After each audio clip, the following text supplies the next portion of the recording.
Tahrir al-Wasilah Ayatullah Khomeini juz 2 halaman 241, boleh melakukan praktek anal seks dengan istri dan tidak membatalkan puasa. Bahkan nikah mut'ah boleh dilakukan dengan bayi yang masih menyusu. Ntar anaknya buat dia nikah mut'ah dari sekarang. Salah satu masalah yang kerap terjadi adalah munculnya ustadz yang tidak memiliki latar belakang pendidikan agama atau pesantren, sehingga tidak punya pengetahuan yang cukup di bidang ilmu-ilmu Islam dengan merujuk langsung pada sumber aslinya, yakni kitab yang ditulis oleh para ulama, khususnya imam mazhab. Perbedaan pandangan di kalangan ulama terkait masalah fikih adalah hal yang wajar karena merupakan hasil interpretasi dari sebuah proses penyimpulan hukum atau yang dikenal dengan ijtihad atau istinbat. Perbedaan hasil penyimpulan dalam hal fikih tidak menyebabkan seseorang kafir atau keluar dari Islam, apalagi dengan pendekatan teori taswib yang artinya semua pandangan mujtahid itu benar. Semua orang yang belajar fikih dari kitab-kitab klasik, baik dalam mazhab Ahlus Sunnah atau Syiah, begitu juga dalam kitab-kitab yang ditulis oleh ulama mutaakhirin atau ulama kontemporer, akan menemukan bahwa para ulama kita sepakat seorang wali berhak untuk menikahkan putrinya yang masih belum baligh. Dengan kata lain, tidak ada persyaratan usia minimal bagi syarat sahnya pernikahan. Coba telah kitab Al-Fiqh Al-Madzahib Al-Arba'ah karya Al-Jazairi, Fiqhus Sunnah karya Sayyid Sabiq, Fiqh Ibn Taimiyah, Al-Fiqhul Islami wa Adilatuh karya Wahbah Zuhaili, dan Al-Fiqh Al-Madzahib Al-Khamsah karya Jawad Mughniyah.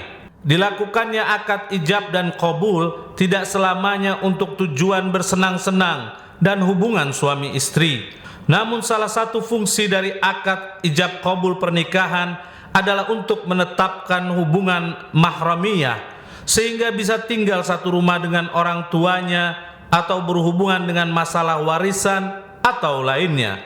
Para ulama terdahulu yang semua sepakat atas kebolehan nikah dengan anak kecil itu tidak menyebutkan apa yang boleh dilakukan dan apa yang tidak boleh. Imam Khomeini rahimahullah dalam kitab Tahrir Wasilah memperjelas mana yang boleh dan mana yang tidak boleh, sehingga orang tidak salah faham.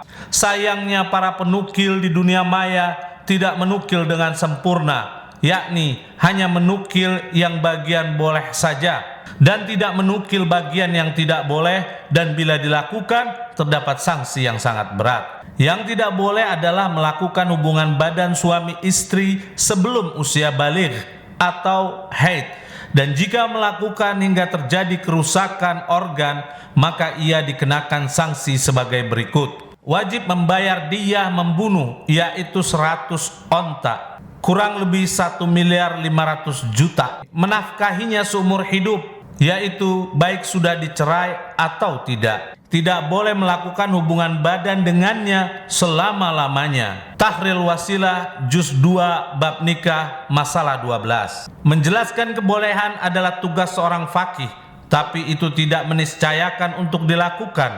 Betapa banyak yang dalam ajaran agama atau fikih dibolehkan karena tidak adanya dalil keharaman, namun kita menganggapnya tidak pantas dan layak untuk dihindari. Pertanyaan kami, apakah hal semacam ini hanya ada dalam kelompok Imamiyah?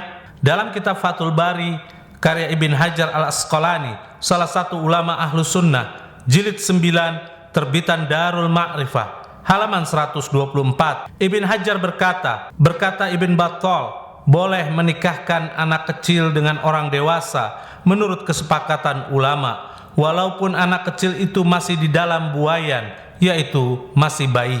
Akan tetapi tidak dimungkinkan darinya berhubungan intim sampai layak untuk digauli. Semua fitnah tentang Syiah ini kami serahkan kepada para pemirsa di dalam menilainya.